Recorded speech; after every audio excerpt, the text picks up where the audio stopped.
Hi, and welcome to the Modern Persian Food Podcast. We are food bloggers, Bita Arabian, and Bita Nazim Kelly, and we're here to share with you the rich flavors and fresh ingredients of Persian cooking and how to incorporate them into today's modern lifestyles. We're excited to introduce you to the flavors, tastes, and techniques we use, and also our own cultural stories and perspectives growing up in the U.S. in a Persian family. Thank you for joining us. Welcome to episode number 37. I'm here with my co-host Bita, and this is Bita speaking. Double Bita action today and every day. And we are talking about summer Persian party foods, appetizers, fun foods that you can share with others now as we're starting to crawl out of the pandemic, thankfully, and people are entertaining a little bit more, but still respecting people who are a little bit more cautious or people who have unvaccinated people in their families, myself included. So how can we start entertaining and start hanging out with friends and have some fun things to eat while we're at it? Hi, Bita June. How's it going? Hi, Bita June. Hi, everyone. So happy to be here. And people are celebrating again. Yeah. In whatever capacity, big or small. We've gotten to go to a couple of beautiful backyard birthday celebrations recently. And our younger daughter's graduating high school. Yay. So exciting. Yeah. And just in general, kind of getting together with some friends that we haven't seen in a while. So for us, we do a lot of sort of yard things. We have a back deck, some patio parties. For you living in the city, what does gathering look like for you? So more like picnic style outside and starting to get together with some friends. The problem is that, I have younger kids who are not vaccinated. And when we do want to kind of start including foods, what are some of the foods that we can have that isn't family style? When you think about Persian food, a lot of time you do think family style, beautiful place settings, beautiful feasts, really, that you share in abundance with your friends and family. So how can we kind of take those flavors, but have it on a more personalized basis? So I think we have some really fun things to talk about. You are so great about all of these things. And just to point out to all our listeners, we do have a Persian appetizer episode where we go over some of our favorite Persian appetizers. That's actually episode number 18 if you want to hear more about some other foods that we love to host and entertain with. But today we're going to talk about kind of some of those that are just very individualized and that you can kind of have your own little plates of delicious foods. I love like the little muffin ideas, the personal sizes. We've talked about Tahchin, and I created the little Tahchin bites in muffin tins that I was so excited about. And I got to take them to a couple of parties. They're pretty and they're still delicious. And you get extra tahdig or crispy part to your chicken and rice bite. So that was a fun one.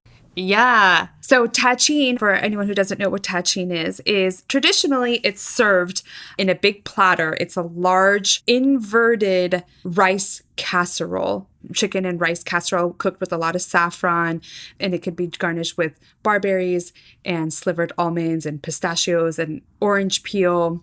So Bita Jun makes a really great version of it, individualized, that she makes in muffin tins. And so each little muffin tin has a great little tahdig around it. The bigger one has a big, beautiful tahdig, the crunchy rice. And so people, I'm sure, gobbled those all up. They were good. And we have a whole episode, I think it was episode 30, that you can refer back to if you want to learn more about Tahchin. Go back, listen to episode 30. Mm-hmm. When I think about outdoor parties in summertime, grilling is something that we do quite a bit. Uh-huh. And one thing that we enjoy having as either an appetizer or as a side is corn. And I do have a little Persian street corn recipe with techniques on how to get the specialized Persian corn effect, which is sort of burnt on the outside, dipped in salt water is how we do it. And so it's really salty sweet and reminds me of kind of that smell that you get in the streets of Iran in the summer. It's a delicious treat. And so what I'll often do is just get the pre-prepared corn really easy, sometimes break it in half to make it a little easier and more personal and small, and then grill up a big batch and have that around to dig into. Do you guys do corn at all? Yeah, I love corn. One way that I love to have corn is, I guess, Mexican style, putting like cheese on it. We put mayonnaise all over the corn, and then you put cheese all around it, and then maybe sprinkle it with paprika, but maybe we could do like a little bit more of a Persian version of it and put maybe crumbled feta cheese on it and maybe put some like sumac all over it. Maybe that might be a fun little Persian style. But yeah, the traditional Persian corn is dipped in salt water right before you eat it. And this is like a salty and it has a little like char all over it. It's super delicious. Yeah, it's just really easy. You basically put them in a pitcher of literally like almost like a whole cup of salt in the water. And then you just soak them right in there. And that way you don't even need butter, or anyway, the way that I make it Persian style, I don't really need like butter or anything on it. Just the salty water makes it so delicious with the grilled almost to a burn. What are some picnic foods that you like to make in your gatherings in the park? Yeah, I'm a big fan of Salad Olivier. That's one of my main picnic things that I love to take to picnics. So, in this time where we're kind of like focusing more on an individual version of that, I know that you make like the little like Salad Olivier balls, which I was thinking that you could probably serve those on a little like leaf of lettuce. So like little lettuce cups with Salad Olivier that were kind of like individual. I actually made Salad Olivier the other day and I got these really beautiful brioche buns you use like for like a lobster roll. And I thought that maybe one way to serve the Salad Olivier is just have a platter of rolls stuffed with the Salad Olivier already. So typically you kind of like scoop your own Salad Olivier and make your own little sandwich. But this way, if you have it already in the bread or have it like rolled in some lavash or like in a little pita and have a platter of it already assembled, then people can just like take one of them. So Salad Olivier, which is the chicken and potato salad served cold or room temperature with carrots and peas and pickles in it. It's definitely a fan favorite. A lot of people love the Salad Olivier. So that's definitely one of my favorite picnic foods. It's a great picnic food. Yeah. Because it has a base of usually mayonnaise. I use like a little yogurt and mustard mix to make it a bit healthier, but you can use like an ice cream scoop. Yeah. Just make a little ball and then put it even in like a small gem lettuce, a lettuce leaf to serve individually, or even a cupcake liner and have little muffin size servings of things to make it more individualized. So that's another great party food. Again, refer back to our episode 18 on appetizers where we talk about some other side dishes that you can do. I think we talked about meatballs in that one. Yeah. That's always good because you could use like a toothpick and grab a meatball. Yeah. For a really quick and easy appetizer, you can get like already made store-bought meatballs and you can add to it like pomegranate molasses, or you and I talked about adding feta to the little meatballs and having little toothpicks in it, just serving it as an appetizer. The pomegranate molasses, I added it to my chicken wings and I talked about it in that episode too. And just adding the pomegranate molasses to it and then garnishing it with pistachios and pomegranate arrows. It just makes it like a super fun and beautiful presentation. Yeah, I mean, the point is just to get together, right? I think after so long, it's just, it's so great just to see some old friends and some people I haven't seen in so long, whether it's still a walk or, meeting up somewhere. It doesn't have to be a big, huge meal. So you're right. Get together, have a refreshment, and do something like fruit on a skewer. I used to do that a lot when my kids were younger, is just to get them to eat fruit in a more fun way. And so if you want to put fruit on just a little like wooden skewer, it's a lot easier than it sounds. You just need some fairly firm fruit. So melon works really nicely. Cantaloupe, honeydew, strawberries work great on skewers, grapes. Back in the day, I used to sneak in, again, just to get the picky eaters to eat up all the fruit, is you could sneak in little mini marshmallows in between the fruit and the skewers. Oh, fun. And another thing you can do on the fruit skewers, if you have time and patience, is you can take a cookie cutter and cut shapes in the slices of melon.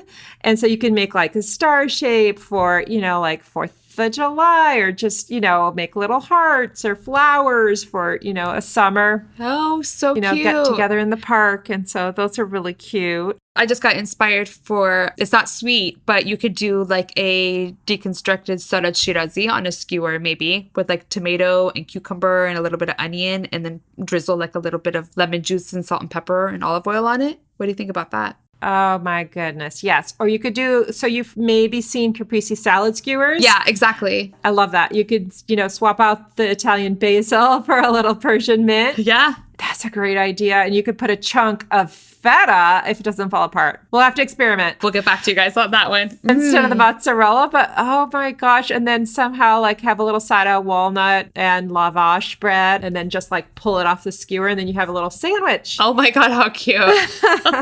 That sounds lovely. But in our last episode, we talked about yummy ice cream. So, your idea I actually tried since we last talked, which was to make the wafer sandwiches. And it is a great one. You can do this in advance. Yeah. Episode actually 34. We're talking about Persian ice cream bastani, which is flavored with saffron and rose water and garnished with pistachios. And we talked about having them in wafers as little ice cream sandwiches. So that is great. And I saw that your picture of your nice cream ice cream sandwiches. So my nice cream is basically a dairy-free, sugar-free version of ice cream that you can make using a base of frozen bananas. So I did get to sample that. I hadn't tried it yet. So I tried it and it wasn't bad. You can still taste the bananas, but... You can. Okay. You can. It's not 100% bastani experience, but it's not akbar mashti. However, it was not bad. I mean, I ate 2 or 3 sandwiches.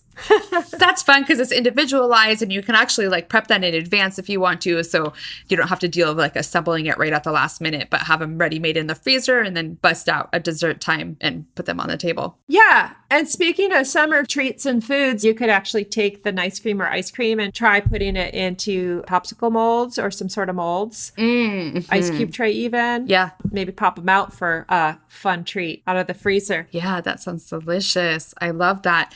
We talked about the jeweled cinnamon rolls that I typically make in colder weather, but I think that during the summer that would be really great too and a fun little thing to eat. It just is basically chopped dried nuts and dried fruit rolled in puff pastry and then baked off. And that's always a fun little individual dessert that you can have and you can make that in advance. And that's super delicious too.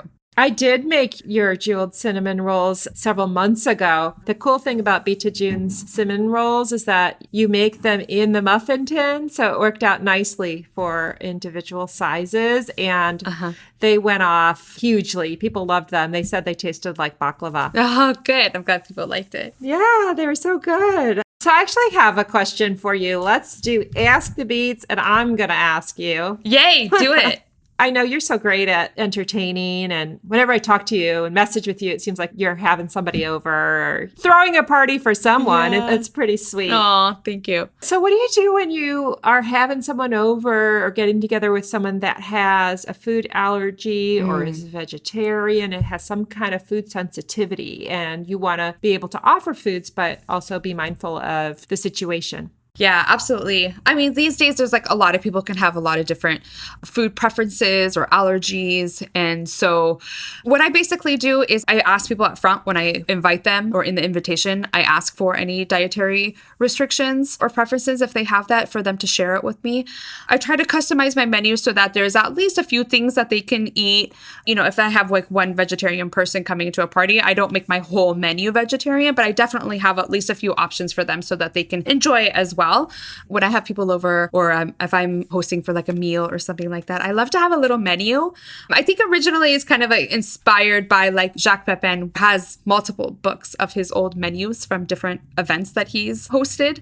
It's in a big book that he has. And so that was kind of the original inspiration. But I love having like a little menu. So what I do is I basically have like a little frame. It's like an 8x10 picture frame, really, that I have at the table. And I print out the menu and I put it in the frame. It's right there next to the food. So people can kind of know what is in it. So if there's something that has like nuts in it, I'll write like has walnuts in it. Or if I know there's people that are like gluten-free, I'll write on the menu whatever it is and then have like a little like gluten-free symbol or dairy or anything like that. So I try to just have it all listed there so people can see it. And then I don't have to worry about necessarily telling everyone everything, but they can just take a look at the menu. It's actually like a little pretty display. And then also I kind of keep those too. So then I can always look back, and as I'm going through my notebooks and things like that, I see that like, oh, this was the menu from Bastille Day or from Thanksgiving or whatever the day is. I do enjoy keeping those. And, my daughter's first birthday, I have saved that in her like little memory box of like what the menu was on her first birthday when we entertained. Oh my gosh, that's so wonderful. I knew I was asking the right person. Oh, you're so sweet. I'm going to adopt that. I'm going to do that for our daughter's extended family graduation. I'm going to try that. So now, do you handwrite or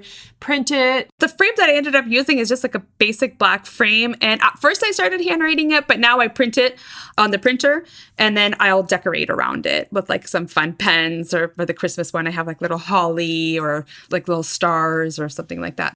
Oh, thank you. Thank you for sharing that. I'm going to do it. I'll take a picture and show you. Yeah, please do. That's going to make it extra special and memorable. It does. You just even buy that one thing, it really does add a little extra specialness to the occasion. Love that. Well, I hope that we can enjoy more meals together and that everyone can celebrate getting through this crazy year and a half of pandemic life and start to see each other and enjoy each other's company and have some fun little appetizers along the way. Absolutely. Cheers. Thank you, Bita June. Cheers. Thank you, Bita June. Have a great day. Bye. Bye-bye.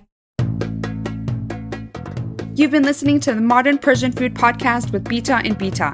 Thanks for spending time with us. If you've enjoyed what you heard today, consider telling a friend or giving us a good rating. You can subscribe to our show for free on your favorite podcasting app or find us online at modernpersianfood.com or on Instagram for the recipes and information we talked about today.